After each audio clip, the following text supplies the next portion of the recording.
Hello दोस्तों, स्वागत है आप सभी का आपके अपने चैनल हिंदी साहित्य साधना में। हम लोग रामचंद्र शुक्ल कृत हिंदी साहित्य का इतिहास में आधुनिक काल को पढ़ रहे हैं। आधुनिक काल के अंतर्गत हम लोग इसके काव्य खंड को स्टार्ट कर चुके हैं। काव्य खंड को रामचंद्र शुक्ल ने कुल 4 प्रकरण में डिवाइड किया है, जिसमें हम लोग इसका चौथा प्रकरण जो है वो पढ़ रहे हैं। चौथे प्रकरण की भी 2 पार्ट जो है वो हो चुके हैं, यानी 2 क्लासें हो चुकी हैं। तो अगर आप लोगों ने पिछली क्लासों को नहीं देखा है तो आप लोग इसी वीडियो के डिस्क्रिप्शन बॉक्स में जाके उन क्लासों को देख सकते हैं। तो आज की क्लास में हम लोग पढ़ने वाले हैं तृतीय उत्थान के वर्तमान कवि और उनकी कृतियों का परिचय, जिसमें सबसे पहले जो कवि आते हैं वो है जयशंकर प्रसाद।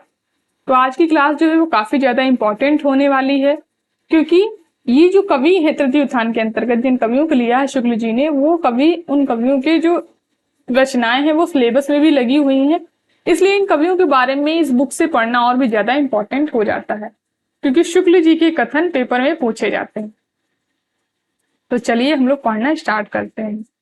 तो सबसे पहले कवि हैं जिनको रखा है शुक्ल जी ने, वो है जयशंकर प्रसाद। ये पहले ब्रज भाषा की कविता लिखा करते थे, जिनका संग्रह चित्राधार में हुआ। तो जयशंकर प्रसाद जो है वो सबसे पहले ब्रज भाषा में कविताएं लिखा करते थे, और इन कविताओं का संग्रह जो है वो चित्राधार नाम से किया गया है। तो ये प्रश्न हो सकता है पेपर में पूछ लिया जाए कि जयशंकर प्रसाद की ब्रज भाषा की जो कविताएं हैं वो किस संकलन में है, उस संग्रह का क्या नाम है? तो चित्राधार नाम। संवत 1970 से वे खड़ी बोली की ओर आए, यानी 1970 से वो खड़ी बोली में रचनाएं करने लगे, और कानन कुसुम, महाराणा का महत्व, करुणालय और प्रेम पथित प्रकाशित हुए। यानी ये सारे जो इनके काव्य हैं वो खड़ी बोली में है। कानन कुसुम में तो प्राय उसी ढंग की कविताएं हैं जिस ढंग की द्विवेदी काल में निकला करती थी। महाराणा का महत्व और प्रेम पथिक संवत 1970 अतुकांत रचनाएं हैं, यानी अतुकांत रचनाएं हैं महाराणा का महत्व और प्रेम पथिक, जिसका मार्ग पंडित श्रीधर पाठक पहले ही दिखा चुके थे। भारतेंदु काल में पंडित अंबिका दत्त व्यास ने बंगला की देखा देखी कुछ अतुकांत पद आजमाए थे। उसी की तर्ज पे इन्होंने महाराणा का महत्व और प्रेम पथिक जरूर लिखा होगा प्रसाद जी ने। पीछे पंडित श्रीधर पाठक ने सांधे अटन नाम की कविता खड़ी बोली के अतुकांत तथा चरण के बीच में पूर्ण विराम वाले खड़ी बोली के अतुकांत पदों में बड़ी सफलता के साथ प्रस्तुत की थी। यानी अंबिका दत्त व्यास ने जो बंगला की देखा देखी अतुकांत पद आजमाए थे, उन्हीं का अनुकरण करते हुए श्रीधर पाठक ने संधे अटन नाम की कविता जो है खड़ी बोली में लिखी।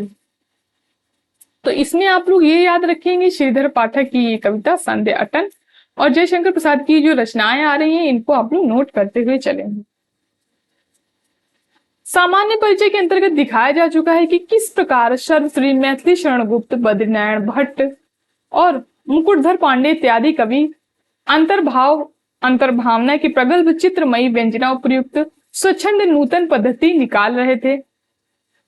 पीछे उस नूतन पद्धति पर प्रसाद जी ने भी कुछ छोटी छोटी कविताएं लिखी थी। यानी इन लोगों के द्वारा मैथिली शरण गुप्त, बद्रीनारायण भट्ट और मुकुटधर पांडे के द्वारा जो प्रगल्भ चित्रमयी व्यंजना निकाली गई थी, उस पे प्रसाद जी ने भी छोटी छोटी कविताएं जो है वो लिखी हैं, जो संवत 1975 यानी सन 1918 में झरना के भीतर संग्रहित हुई हैं। इनकी छोटी छोटी जो कविताएं हैं वो झरना के भीतर जो है वो संग्रहित है। ये इनका काव्य संकलन है।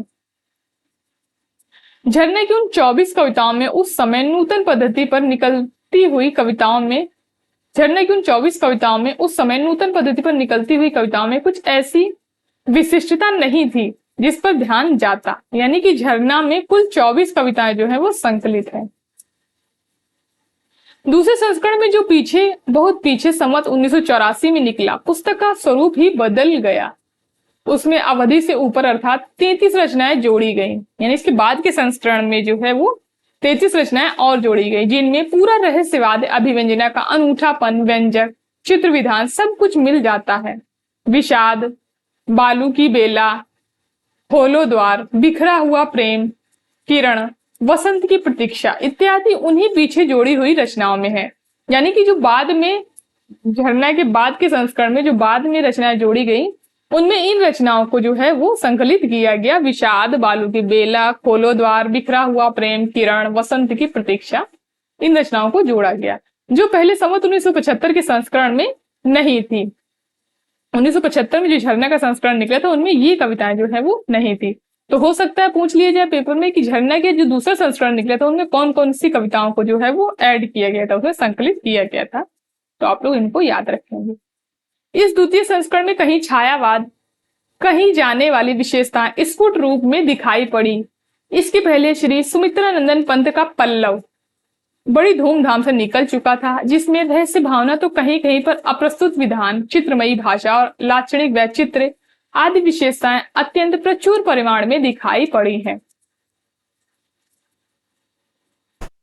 प्रसाद जी में ऐसी मधुमयी प्रतिभा और ऐसी जागरूक भावुकता अवश्य थी कि उन्होंने इस पद्धति का अपने ढंग पर बहुत ही मनोरम विकास किया है। संस्कृत की कोमलकांत पदावली का जैसा सुंदर चयन बंग भाषा के काव्य में हुआ है, वैसा अन्य देश भाषाओं के साहित्य में नहीं दिखाई पड़ता। उनके परिशीलन में पद लालित्य की जो गूंज प्रसाद जी के मन में समाई, वह बराबर बनी रही। जीवन के प्रेम विलास मधुर पक्ष की ओर स्वाभाविक प्रवृत्ति होने के कारण वे प्रियतम के संयोग वियोग वाली रहस्य भावना में, जिसे स्वाभाविक रहस्य भावना से अलग समझना चाहिए, रमते प्राय पाए जाते हैं। यानी प्रीतम की संयोग वियोग वाली जो रहस्य भावना है उसमें रमते पाए जाते हैं प्रसाद जी, यानी उस तरीके की रचनाएं उन्होंने करी हैं। प्रेमचर्य के शारीरिक व्यापारों और चेष्टाओं, रंगरेलियों और अटखेलियों, वेदना की कसक और टीस इत्यादि की ओर इनकी दृष्टि विशेष जमती थी। इसी मधुमयी प्रवृत्ति के अनुरूप प्रकृति के अनंत रूप भी वल्लरियों के दान, कलिकाओं की मंद मुस्कान, सुमनों के मधुपात्र पर मंडराते मलिंदों की गुंजार, सौरभ हर, समीर की झपक लपक, पराग मकरंद की लूट, उषा के कपोलों पर लज्जा की लाली, आकाश और पृथ्वी के अनुराग में परिरंभण, रजनी के आंसू से भी भीगे अंबर, चंद्रमुख पर शरद घन के सरकते अवगुंठन, मधुमास की मधु वर्षा और झूमती मादकता इत्यादि पर अधिक दृष्टि जाती थी।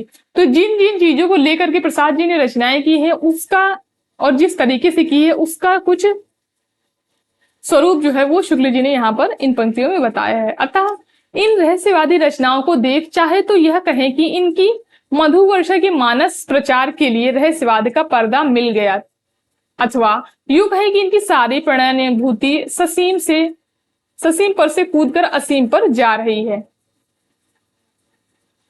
तो ये पंक्ति जयशंकर प्रसाद के बारे में और शुक्ल जी की है।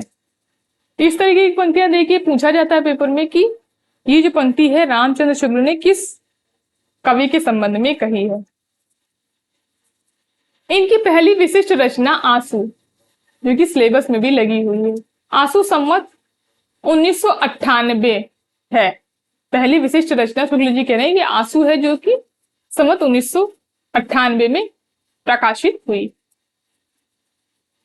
आंसू वास्तव में तो श्रृंगारी विप्रलंब के, जिनमें अतीत संयोग सुख की खिन्न स्मृतियां रह रहकर झलक मारती हैं, पर जहां प्रेमी की मादकता की बेसुधी में प्रियतम नीचे से ऊपर आते और संज्ञा की ओर दशा में चले जाते हैं, जहां हृदय की तरंग उस अनंत कोने को नहलाने चलती, वहां वे आंसू उस अज्ञात प्रियतम के लिए बहते जान पड़ते हैं। तो ये जो पंक्ति है ये काफी इंपॉर्टेंट है। फिर जहां कवि यह देखने लगता है कि ऊपर तो अवकाश असीम सुखों से आकाश तरंग बनाता, हंसता सा छाया पथ में नक्षत्र समाज दिखाता। तो ये पंक्तियां इंपॉर्टेंट है। और इस चिर दग्ध दुखी वसुधा को, इस निर्मम जगति को, यानी इस चिर दग्ध वसुधा को, इस निर्मम जगति को अपनी प्रेम वेदना की कल्याणी शीतल ज्वाला का मंगलमय उजाला देना चाहता है।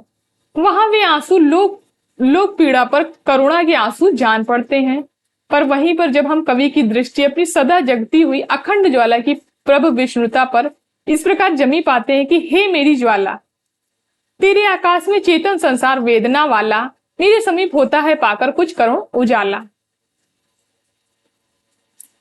तब ज्वाला या प्रेम वेदना की अतिरंजित और दूरारूढ़ भावना ही जो श्रृंगार की पुरानी रूढ़ी है रह जाती है।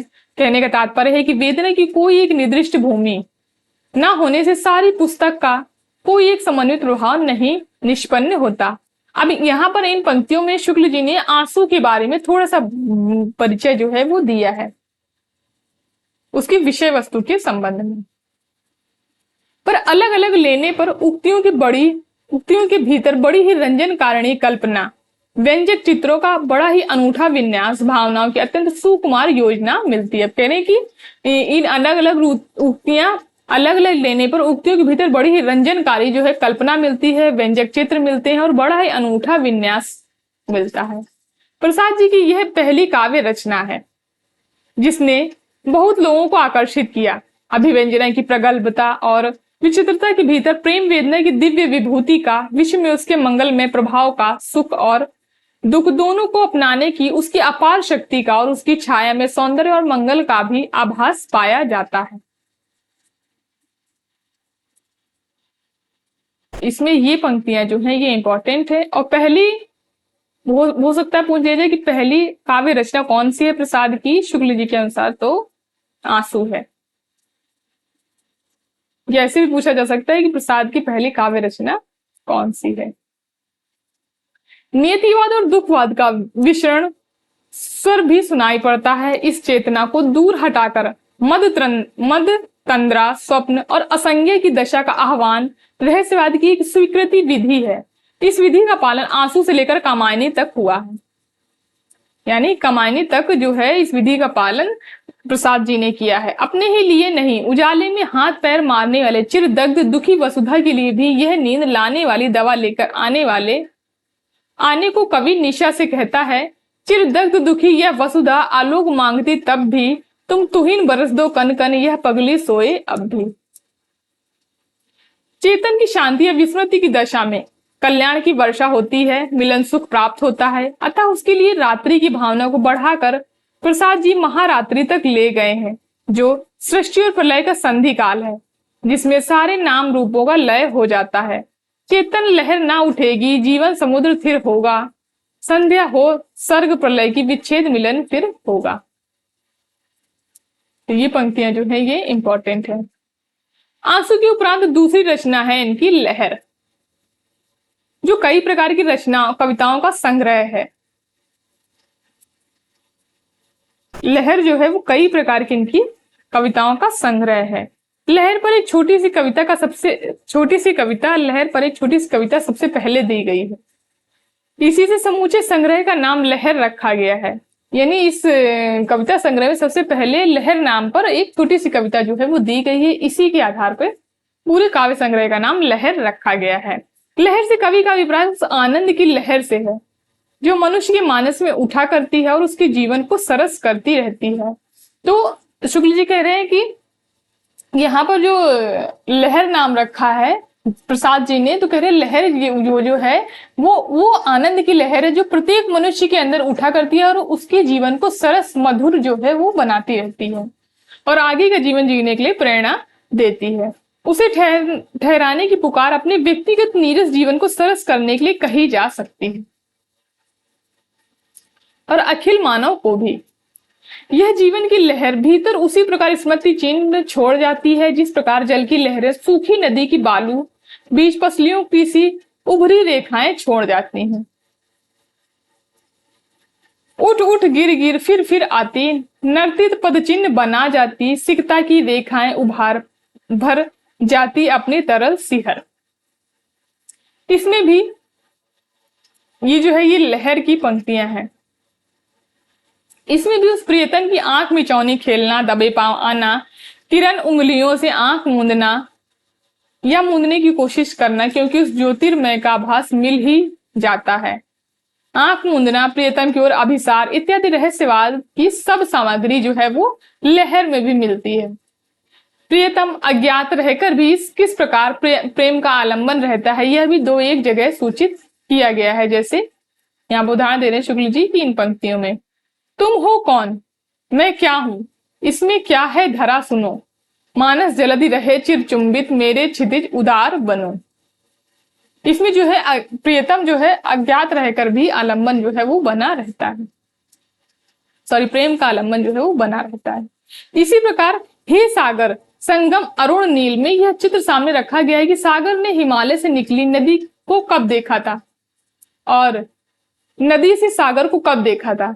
नदी ने सागर को कब देखा था, पर नदी निकलकर स्वर्ण स्वप्न देखती उसी की ओर चली और सागर भी बड़ी उमंग के साथ उससे मिला। यानी नदी ने, सागर ने जो है हिमालय से नदी को कब निकलते हुए देखा, और नदी ने जो है वो सागर को कब देखा, लेकिन तब भी वे उसी की तरफ चली आती और सागर भी जो है बड़ी उमंग के साथ उसको मिला लेता है अपने में। क्षितिज जिसमें प्रहता साएं अनुराग की लाली दौड़ा करती है, असीम यानी आकाश और ससीम पृथ्वी का सहेट या मिलन स्थल सा दिखाई पड़ा करता है। क्षितिज, क्षितिज वही स्थान होता है जहां पर पृथ्वी और आकाश जो है वो मिलते हुए दिखाई देते हैं, उसको क्षितिज बोलते हैं। दूसरी बार शुक्ल जी कह रहे हैं कि क्षितिज जिसमें प्राय अनुराग की लाली दौड़ा करती है, आकाश और पृथ्वी का सहेट या मिलन स्थल दिखाई पड़ता है। इस हलचल भरे संसार से हटाकर कवि अपने को, अपने नाविक से वहीं ले चलने को कहता है। अपने आप को ले चल वहां भुलावा देकर मेरे नाविक, धीरे धीरे जिस निर्जन में सागर लहरी, अंबर के कानों में गहरी, निश्चल प्रेम कथा कहती हो, तज कोला हल्की अवनी रे।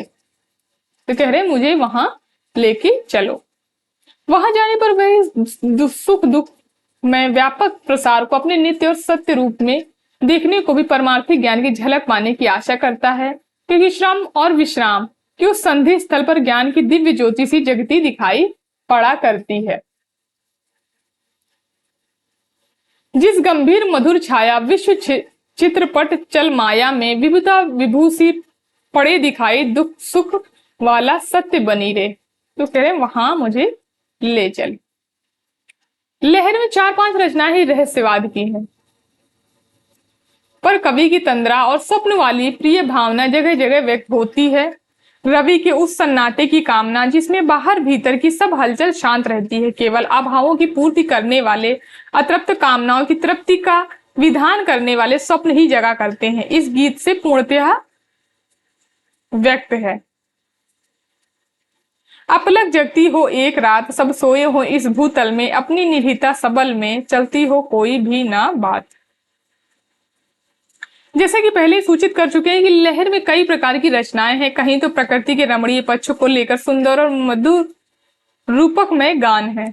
लहर में कई प्रकार की रचनाएं, एक तो शुक्ल जी कह रहे हैं कि इसमें 4-5 ही रचनाएं जो हैं वो रहस्यवाद की हैं, और कहीं तो कह रहे हैं शुक्ल जी की कहीं तो प्रकृति के रमणीय पक्ष को लेकर सुंदर और मधुर रूप में जो है गान गाए गए हैं। जैसे बीती विभावरी जागरी, अंबर पनघट में डूबो रही तारा घट उषा नागरी, खग गुलकुल सा बोल रहा, किसलय का अंचल डोल रहा, लोहिया लतिका भी भर लाई, मधुर मधु मुकुल नवल रस गागरी।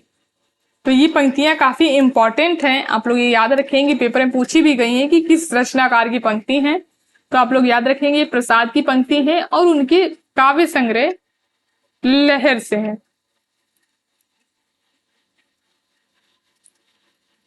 कहीं उस यौवन काल की स्मृतियां हैं जिनमें मधु का आदान प्रदान चलता था, कहीं प्रेम का शुद्ध स्वरूप यह कहकर बताया गया है कि प्रेम देने वाली चीज है, प्रेम देने की चीज है, लेने की नहीं। पर इस पुस्तक में कवि अपनी मधुमय जगत से निकल जगत और जीवन की कई पक्षों की ओर भी बढ़ा है। यानी अपने मधुमय जो उन्होंने जगत है उनका, अपने मधुमय जगत से निकल करके बाहर जीवन के और भी कई पक्षों को जो है वो देखा है, उनकी ओर बढ़े हैं। वह अपने भीतरीन अपरिमित अनुराग समझता है, वह अपने भीतर इतना अपरिमित अनुराग समझता है कि अपने सानिध्य से वर्तमान जगत में उसके फैलने की आशा करता है। उषा का अनुराग जब फैल जाता है तभी ज्योति की किरण फूटती है। अब यहाँ पर ये पंक्तियां जो है इंपॉर्टेंट है। मेरा अनुराग फैलने दो नभ के अभिनव कलरव में, जाकर सोनेपन के तम में बन किरण अभी आ जाना। कवि अपने प्रियतम से वह जीवन गीत सुनाने को कहता है जिसमें करुणा का नव अभिनंदन हो। फिर इस जगत का अज्ञानधकारमयी अश्रुपूर्ण रात्रि के बीच ज्ञान ज्योति की भिक्षा मांगता हुआ वह उसे प्रेम वेणु के स्वर में जीवन गीत सुनाने को कहता है, जिसके प्रभाव से मनुष्य जाति लताओं के सामने स्नेह लिंगन में बद्ध हो जाएगी और इस संतप्त पृथ्वी पर शीतल छाया हो जाएगी। देखिए सजल कालिमा रजनी में मुख चंद्र दिखा जाओ, प्रेम वेणु की प्रेम वेणु की स्वर लहरी में जीवन गीत सुना जाओ। जैसे कि पहले सूचित करा है कि लहर में प्रसाद जी ने अपने प्रगल्भ कल्पना के रंग में इतिहास के कुछ खंडों को भी देखा है। यानी कई प्रकार की रचनाएं रखी हैं उन्होंने, प्रकृति के भी, प्रकृति से संबंधित रचनाएं भी रखी हैं और जीवन के अन्य क्षेत्रों को भी इस रचना में केंद्र में लिया है। उसके अलावा प्रसाद जी ने अपनी प्रगल्भ कल्पना के रंग में इतिहास के भी कुछ खंडों को देखा, यानी उससे संबंधित भी कुछ रचनाएं रखी हैं। जिस वरुणा की शांत कछार में बुद्ध भगवान ने धर्म चक्र का प्रवर्तन किया था, उसकी पुरानी झांकी, अशोक की चिंता, शेर सिंह का शस्त्र समर्पण, पेशोला की प्रतिध्वनि, प्रलय की छाया, ये सब अतीत के भीतर कल्पना के प्रवेश के उदाहरण हैं। इसी प्रकार लहर में हम प्रसाद जी को वर्तमान और अतीत जीवन की प्रकट ठोस भूमि पर अपनी कल्पना ठहराने का कुछ प्रयत्न करते हुए पाते हैं। किसी एक विशाल भावना को रूप देने की ओर भी अंत में प्रसाद जी ने ध्यान दिया है, जिसका परिणाम है कामायनी। यानी शुक्ल जी कह रहे हैं कि एक विशाल भावना को रूप देने का भी कार्य जो है वो प्रसाद जी ने अंत में किया, जिसका परिणाम क्या है, कामायनी है। इसमें उन्होंने अपने प्रिय आनंद की प्रतिष्ठा दार्शनिकता के ऊपरी आभास के साथ कल्पना की मधुमती भूमिका बना करके दी है। इसमें क्या है, इसकी जो रचना की है प्रसाद जी ने, ये ऋग्वेद की शतपथ ब्राह्मण जल प्लावन की कथा को जो है आधार बना करके इसकी रचना की है। तो वही बता रहे हैं शुक्ल जी की विशाल भावना को जो है रूप देने का प्रयास जो है इसमें प्रसाद जी ने किया है। यह अनंतवाद वल्लभाचार्य के काय या आनंद के ढंग का ना होकर तांत्रिक और योगियों की अंतर्भूमि पद्धति पर है। और यहाँ पर देखिए दिया है, प्राचीन जल प्लावन के उपरांत मनु द्वारा मानवीय सृष्टि के पुनः विधान का आख्यान लेकर के इस प्रबंध काव्य की रचना जो है वो हुई है। यानी इसमें दिखाया गया किस प्रकार से श्रद्धा और मनु के द्वारा सृष्टि का प्रारंभ होता है। काव्य का आधार है मनु का पहले श्रद्धा को, फिर ईड़ा को पत्नी के रूप में ग्रहण करना तथा ईड़ा को बंदिनी या सर्वथा अधीन बनाने का प्रयत्न करने पर देवताओं का उन पर कोप करना। यानी कि पहले जो मनु होते हैं वो श्रद्धा को पत्नी के रूप में स्वीकार करते हैं, उसके बाद में ईड़ा को पत्नी के रूप में ग्रहण करते हैं, लेकिन वो ईड़ा के ऊपर अपना बंधन जताने लगते हैं, अपना अधिकार जताने लगते हैं। इसके कारण उनको देवताओं का कोप भी सहना पड़ता है। रूपक की भावना के अनुसार श्रद्धा विश्वास समन्वित रागात्मिक वृत्ति है और ईड़ा व्यावसायिक बुद्धि है। कवि ने श्रद्धा को मृदुता, प्रेम और करुणा का प्रवर्तन करने वाली और सच्ची आनंद तक पहुंचाने वाली चित्रित किया है। ईड़ा या बुद्धि अनेक प्रकार के वर्गीकरण और व्यवस्थाओं में प्रवृत्त करती हुई कर्मों में उलझाने वाले चित्रित की गई है। अब इसकी कामायनी की जो कथा है वो यहाँ पर दी गई है। इसको अगर आप लोग पढ़ लेंगे तो आप लोगों को कामायनी के बारे में काफी कुछ पता चल जाएगा। इसकी कथा जो है वो इस प्रकार चलती है। जल प्रलय के बाद मनु की नाव हिमवान की चोटी पर लगती है और मनु प्रायः वहीं चिंताग्रस्त बैठे हैं। मनु पिछली सृष्टि की बातें और आगे की दशा सोचते सोचते शिथिल और निराश हो जाते हैं। यानी पिछली जो सृष्टि थी उसकी बातें सोचते हुए और आगे क्या होगा उसके बारे में सोचते हुए वो शिथिल हो जाते हैं और निराश हो जाते हैं। यह चिंता बुद्धि मति या मनीषा का ही रूप कही गई है, जिससे आरंभ में ही बुद्धिवाद के विरोध का किंचित आभास मिल जाता है। धीरे धीरे आशा का रमणीय उदय होता है और मनु से भेंट होती है। वहीं पर क्या होता है, श्रद्धा की भेंट जो है वो मनु से होती है। श्रद्धा के साथ मनु शांतिपूर्वक कुछ दिन रहते हैं, पर पूर्व संस्कारवश कर्म की ओर फिर मनु की प्रवृत्ति होती है। आसुरी प्रेरणा से पशु हिंसापूर्ण काम में यज्ञ करने लगती है, जिससे श्रद्धा को विरक्ति होती है। वह यह देखकर दुखी होती है कि मनु अपने ही सुख की भावना में मग्न होते जा रहे हैं। उनके हृदय में सुख के सब प्राणियों प्रसार का लक्ष्य नहीं जग रहा है, यानी अपना ही सुख देख रहे हैं। ये सारी चीजें श्रद्धा देखती है, जिससे मानवता का नूतन विकास होता है। मनु चाहते हैं कि श्रद्धा का सारा सद्भाव, सारा प्रेम एकमात्र उन्हीं पर स्थिर रहे, तनिक भी इधर उधर ना बटने पाए। यानी वो चाहते हैं कि उनका श्रद्धा का ध्यान जो है वो उन्हीं के ऊपर रहे, बिल्कुल भी इधर उधर ना भटके। इससे वह जिससे जब वह देखते हैं कि श्रद्धा पशुओं के बच्चों को भी प्रेम से पुचकारती है और अपनी गर्भस्थ संतति की सुख क्रीड़ा का आयोजन करती है, तब उनके मन में ईर्ष्या होती है और वो इसे हिमालय की गुफा में छोड़कर वे अपनी सुख वासना लिए चल देते हैं। यानी कि जब वो देखते हैं कि श्रद्धा जो है वो पशुओं के बच्चे से भी प्रेम करती है और अब गर्भवती हो जाती है तो अपने संतान से भी प्रेम करती है, ये सारी चीजें देख के उनको ईर्ष्या होती है और वो श्रद्धा को हिमालय की गुफा में ही छोड़कर चले जाते हैं। मनु उजड़े हुए शाश्वत प्रदेश में उतरते हैं जहां कभी श्रद्धा से हीन होकर सुर और असुर लड़े थे, इंद्र की विजय हुई थी। वे खिन्न होकर सोचते हैं कि क्या मैं भी उन्हीं के समान श्रद्धाहीन हो रहा हूं। इसी बीच में अंतरिक्ष से काम की अभिशापपूर्ण वाणी सुनाई पड़ती है कि अभी काम की वाणी क्या सुनाई पड़ती है? मनु, तुम श्रद्धा को भूल गए, उस पूर्ण आत्मविश्वासमयी को उड़ा दिया था समझ तूल। तुम भूल गए पुरुषत्व मोह में कुछ सत्ता है नारी की, समरसता है संबंध बनी अधिकार और अधिकारी की। ये पंक्तियां काफी इंपॉर्टेंट हैं और काम की पंक्तियां हैं। यह अभिनव मानव प्रजा सृष्टि द्रव्यता में लगी निरंतर ही वर्णों की करती रही वृष्टि, अनजान समस्या ही गढ़ती रचती हो अपनी ही विनष्टि। कोलाहल कलह अनंत चले, एकता नष्ट हो बढ़े भेद, अभिलषित वस्तु तो दूर रहे, हाँ मिले अनिच्छित दुखद खेद। तो इसमें ये वाली पंक्तियां आप लोग याद रखेंगे कि ये काम की पंक्तियां हैं।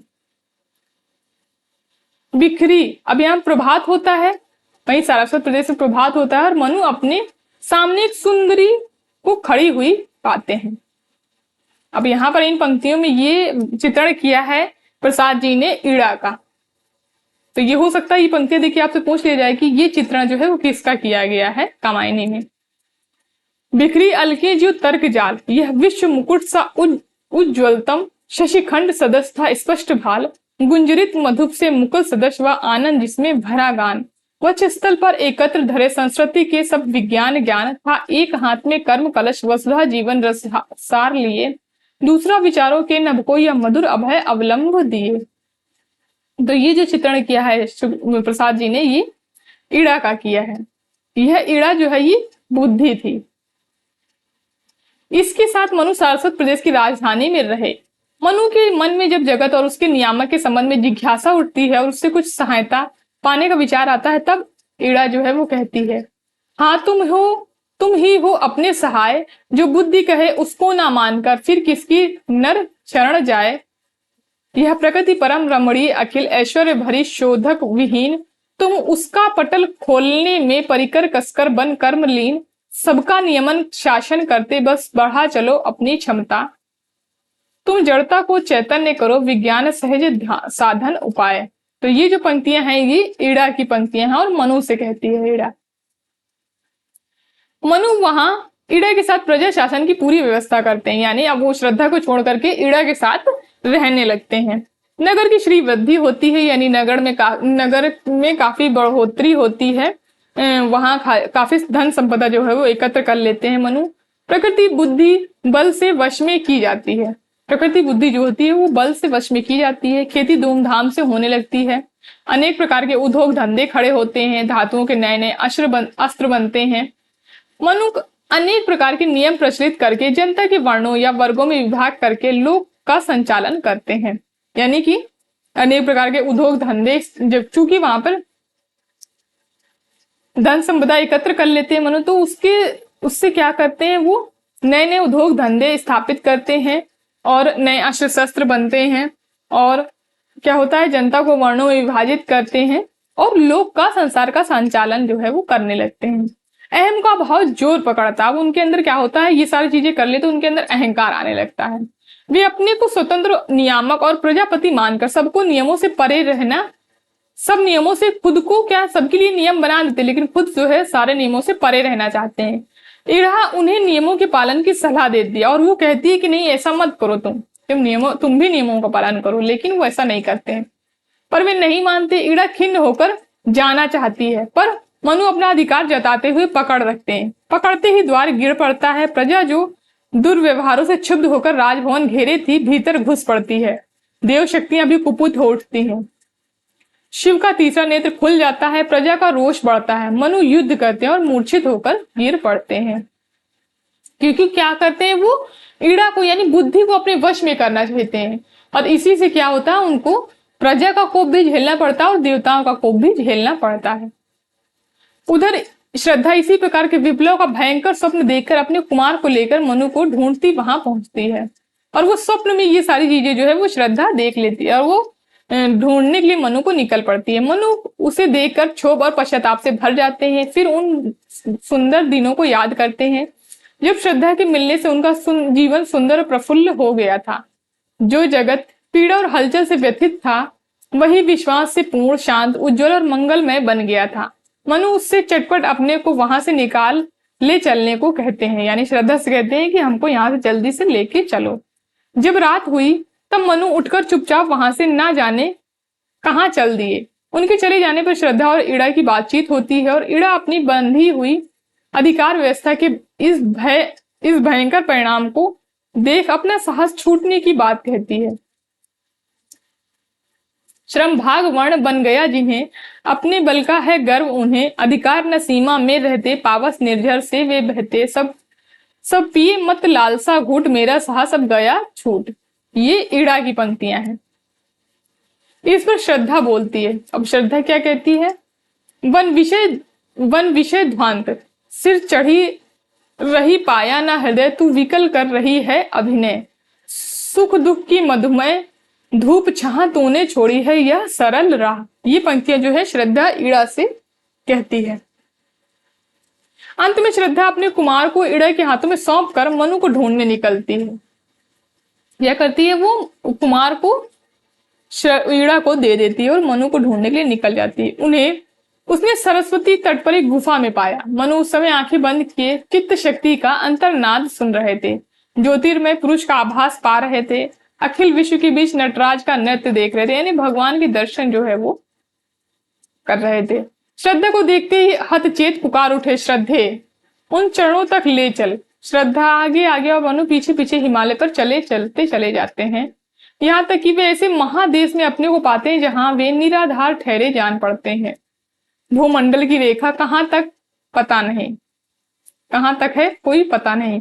यही अब कवि पूरे रहस्यदर्शी का बाना धारण करता है, यानी यहीं से प्रसाद जी जो है पूरे रहस्यवादी हो जाते हैं, और मन के भीतर एक नई चेतना, इस चेतना से भिन्न यानी नई चेतना का उदय बतलाता है। अब मनु को त्रिदिक, विश्व और त्रिभुवन के प्रतिनिधि अलग अलग 3 आलोक बिंदु दिखाई पड़ते हैं, जो इच्छा, ज्ञान और क्रिया के केंद्र से है। श्रद्धा एक एक का रहस्य जो है वो समझाती है। अब यहाँ पर जो क्या होते हैं, प्रसाद जी रहस्यदर्शी हो जाते हैं।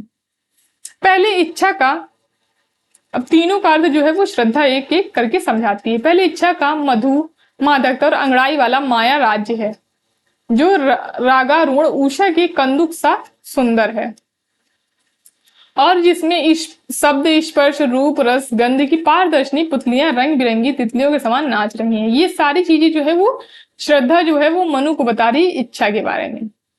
यहाँ चलचित्रों की संस्कृति छाया चारों ओर घूम रही है, और आलोक बिंदु को घेर कर बैठी हुई माया मुस्कुरा रही है। यहाँ चिर बसंत का उद्गम भी है, और एक और पतझड़ भी, अर्थात सुख और दुख एक सूत्र में बंधे हुए दिखाई दे रहे हैं। यहीं पर मनोमय विश्व रागारूढ़ चेतना की उपासना कर रहा है। अब फिर कर्म का श्यामल लोक सामने आता है, जो धुएं सा धुंधला है, जहां क्षण भर विश्राम नहीं है। अब यहाँ पर कर्म के बारे में बता रहे हैं कि कर्म जो है वो श्यामल लोक के समान है, यानी वहां धुएं से धुंधला धुंधला चीजें दिख रही हैं, क्षण भर के लिए भी विश्राम नहीं, और संघर्ष और विफलता का कोलाहल जो है वो सुनाई देता है। आकांक्षा की तीव्र पिपासा बनी रहती है, और भाव राष्ट्र के नियम दंड बने हुए हैं। सारा समाज मतवाला हो रहा है कर्म के पीछे। ये कर्म के बारे में श्रद्धा ने बताया है कि यहाँ क्षण भर के लिए भी विश्राम नहीं, कर्म क्षेत्र में वैसे भी क्षण भर के लिए भी विश्राम नहीं है, और संघर्ष और विफलता का ही कोलाहल वहां सुनाई देता है। सबके पीछे ज्ञान क्षेत्र आता है, जहां सदा बुद्धि चक्र चलता रहता है, सुख दुख से उदासीन रहती है। यहाँ के निरंकुश अणु तर्क युक्त से अस्थि नास्ति का भेद करते रहते हैं, और निसंग होकर भी माया होकर भी मोक्ष से संबंध जोड़ते रहते हैं। यहाँ केवल प्राप्ति यानी मोक्ष या छुटकारा भर मिलता है, तृप्ति आनंद नहीं। जीवन रस अछूता छोड़ा रहता है, जिससे बहुत सा इकट्ठा होकर एक साथ मिले, इसे तृषा ही तृषा दिखाई देती है। अंत में इन तीनों ज्योतिर्मय बिंदुओं को दिखाकर श्रद्धा कहती है कि यही त्रिपुर है, यानी इच्छा, ज्ञान और क्रिया। इन्हीं को दिखा करके वो कहती है, इन्हीं तीनों ज्योतिर्मय बिंदुओं को दिखा कर कहती है कि यही जो है वो त्रिपुर है, जिसमें इच्छा, कर्म और ज्ञान एक दूसरे से अलग अलग अपने केंद्र अपने आप ही बने हुए हैं। इनका परस्पर ना मिलना ही जीवन की असली विडंबना है। ज्ञान अलग पड़ा है, कर्म अलग, अतः इच्छा पूरी कैसे हो सकती है? यानी इन तीनों के मिलने के से ही जो है वो इच्छा जो है वो पूरी होती है। यह कहकर श्रद्धा मुस्कुराती है, जिससे ज्योति की एक रेखा तीनों में दौड़ जाती है और चट तीनों मिलकर जो है प्रज्वलित हो उठते हैं और सारे विश्व में भ्रंग और डमरू का निनाद फैल जाता है। उस अनाहत नाद में मनु जो है वो लीन हो जाते हैं। इस रहस्य को पार करने में फिर आनंद भूमि दिखाई गई है। वहां ईड़ा भी कुमार यानी मानव जो है उनको लिए हुए अंत में पहुंचती है और देखती है कि पुरुष पुरातन प्रकृति से मिला हुआ अपनी ही शक्ति से लहरें मारता हुआ आनंद सागर सा उमड़ रहा है। यह सब देख ईड़ा श्रद्धा के प्रति अपनी कृतज्ञता प्रकट करती हुई कहती कि मैं अब समझ गई कि मुझ में कुछ भी संदेह नहीं था मैं समझ गई कि मुझ में कुछ भी समझ नहीं थी। व्यर्थ लोगों को भुलाया करती थी, यही मेरा काम था। फिर मनु कैलाश की ओर दिखाकर उस आनंद लोक का वर्णन करते हैं, जहाँ पाप ताप कुछ भी नहीं है, सब समरस है और अभेद में भेद वाले प्रसिद्ध सिद्धांत का कथन करके कहते हैं कि अपने दुख सुख से पुलकित या मूर्त विश्व सचराचर चित्त का विराट वपु मंगल यह सत्य सतत चिर सुंदर। अंत प्रसाद जी वही प्रकृति के सारे सुख भोग कांति दीप्ति का समग्र जुटाकर लीन हो जाते हैं। वे ही वल्लरियां, पराग, मधु, मकरंद, अप्सराएं बनी हुई रश्मियां। यह काव्य बड़ी ही विशद कल्पना और मार्मिक उक्तियों से पूर्ण है। इसका विचारात्मक आधार या अर्थ भूमि केवल इतनी है कि श्रद्धा या विश्वासमयी रागात्मिक वृत्ति ही मनुष्य को इस जीवन में शांतिमय आनंद का अनुभव और चारों ओर प्रसार करती हुई कल्याण मार्ग पर ले चलती है और निर्विशेष आनंद धाम तक पहुंचाती है। ईड़ा या बुद्धि मनुष्य को सदा चंचल बनाए रखती है, अनेक प्रकार के तर्क वितर्क और निर्मम कर्म जाल में फंसाए रहती है और तृप्ति या संतोष के आनंद से दूर रखती है। बुद्धि जो है, बुद्धि बता रहे कि वो तृप्ति या असंतोष से दूर रखती है और निरंतर तर्क वितर्क और कर्म जाल में फंसाए रखती है। अंत में पहुंचकर कवि ने इच्छा, कर्म और ज्ञान सामंजस्य पर तीनों के मेल पर जोर दिया है। एक दूसरे से अलग रहने पर जीवन में विषमता आती है। जिस समन्वय का पक्ष कवि ने अंत में सामने रखा है, उसका निर्वाह रहस्यवादी की प्रवृत्ति के कारण काव्य के भीतर नहीं होने पाया है। पहले कवि ने कर्म को बुद्धि या ज्ञान की प्रवृत्ति के रूप में दिखाया है, फिर अंत में कर्म और ज्ञान के बिंदुओं को अलग अलग रखा है। पीछे आया हुआ ज्ञान भी बुद्धि व्यवसात्मक ज्ञान ही है। यह बात सदा चलता है बुद्धि चक्र से स्पष्ट है, जहां रागारूढ़ कंदुक सा भावमयी प्रतिभा मंदिर का इच्छा बिंदु मिलता है, वहां इच्छा रागात्मिक वृत्ति के अंतर्गत है। अतः राति काम से उत्पन्न श्रद्धा की ही प्रवृत्ति जो है वो ठहरती है, पर श्रद्धा उससे अलग क्या तीनों बिंदु से परे रखी गई है। रहस्यवाद की परंपरा में चेतना से असंतोष की रूढ़ी चली आ रही है। प्रसाद जी काव्य के आरंभ में ही चिंता के अंतर्गत कहते हैं कि मनु का मन था विकल हो उठा, संवेदन से खाकर चोट, संवेदन जीवन जगती को जो कटुता से देता होठ। ये चिंता सर्ग की पंक्तियां हैं। ये इन पंक्तियों में तो संवेदन बोध वृत्ति के अर्थ में व्यवहारत जान पड़ता है, क्योंकि सुख दुखात्मक अनुभूति के अर्थ में ले तो हृदय के साथ उसका संघर्ष कैसा। बोध के एक देशी अर्थ में भी यदि हम संवेदन को लें तो भी उससे भाव भूमि से खारिज नहीं कर सकते। प्रत्येक भाव का प्रथम अवयव विषय बोध ही होता है। स्वप्न दशा में भी जिसका रहस्य क्षेत्र में कड़ा महात्म्य है, यह विषय बोध रहता है। श्रद्धा जिस करुणा दया आदि की प्रवृत्ति का कही गई है उसमें दूसरों की पीड़ा का बोध मिला रहता है। आगे चलकर यह संवेदन शब्द अपने वास्तविक या अवास्तविक दुख पर कष्टानुभव के क्षेत्र में आया है। मनु की बिगड़ी हुई प्रजा उनसे कहती है, हम संवेदनशील हो चले, यही मिला सुख, कष्ट समझने लगे बनाकर निज कृत्रिम दुख। यहाँ पर जो शुक्ल जी है उन्होंने कामायनी की पूरी कहानी जो है बता दी है।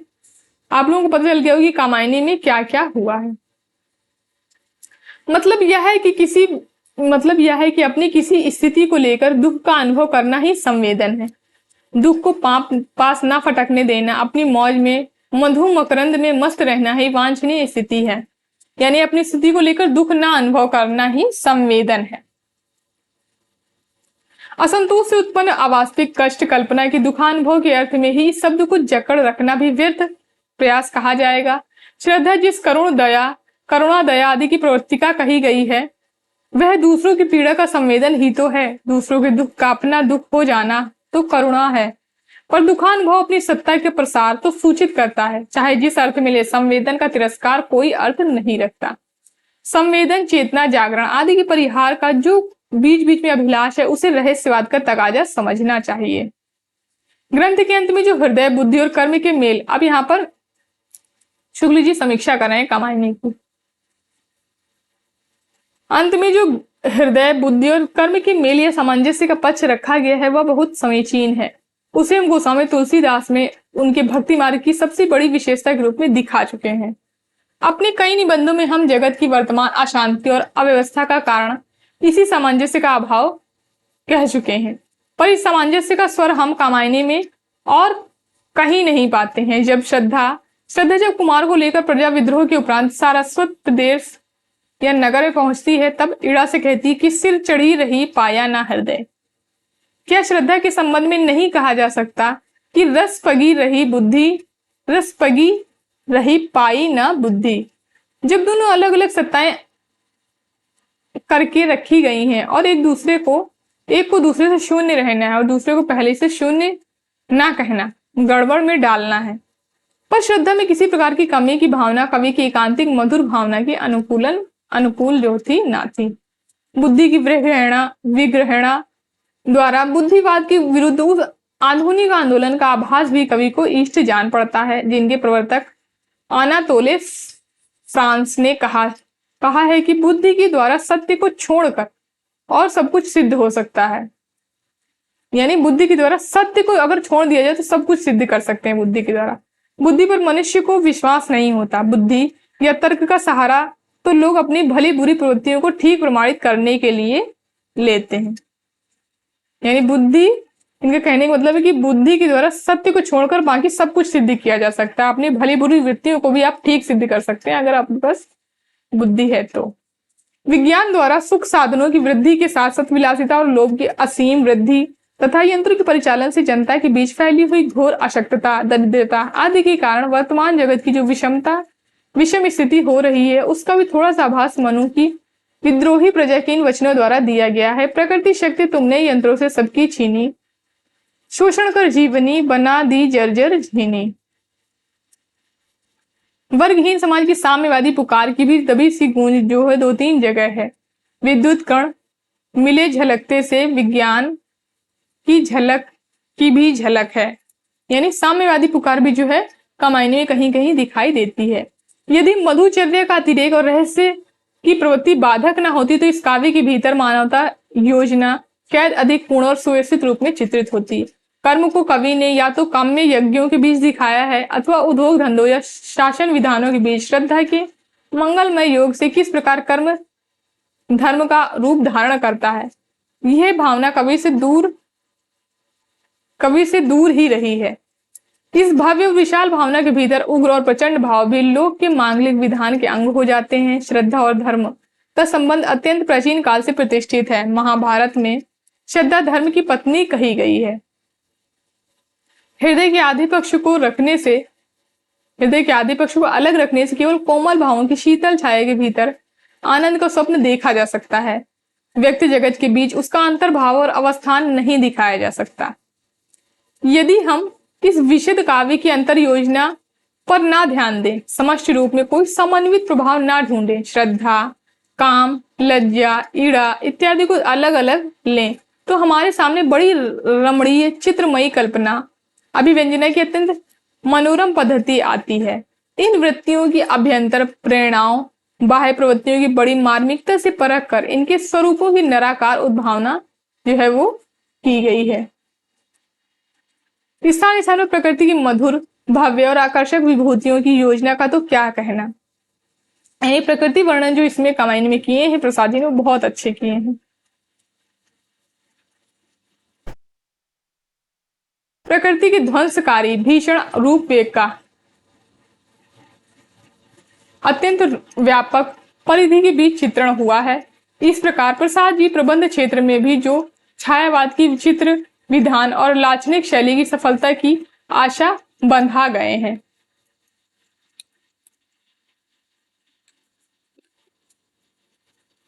तो आज की क्लास में हम लोग इतना ही पढ़ेंगे।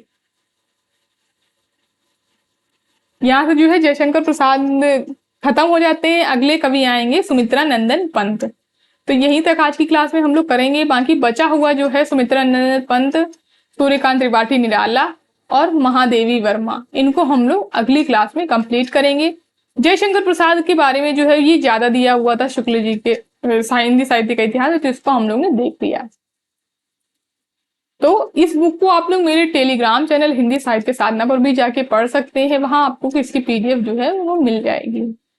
तो आप लोग कमेंट करके जरूर बताइएगा आप लोगों को ये क्लास कैसी लगी। धन्यवाद दोस्तों इस क्लास को लास्ट तक देखने के लिए। अगर क्लास पसंद आई हो तो लाइक करिए, शेयर करिए एंड हमारे चैनल को सब्सक्राइब करिए।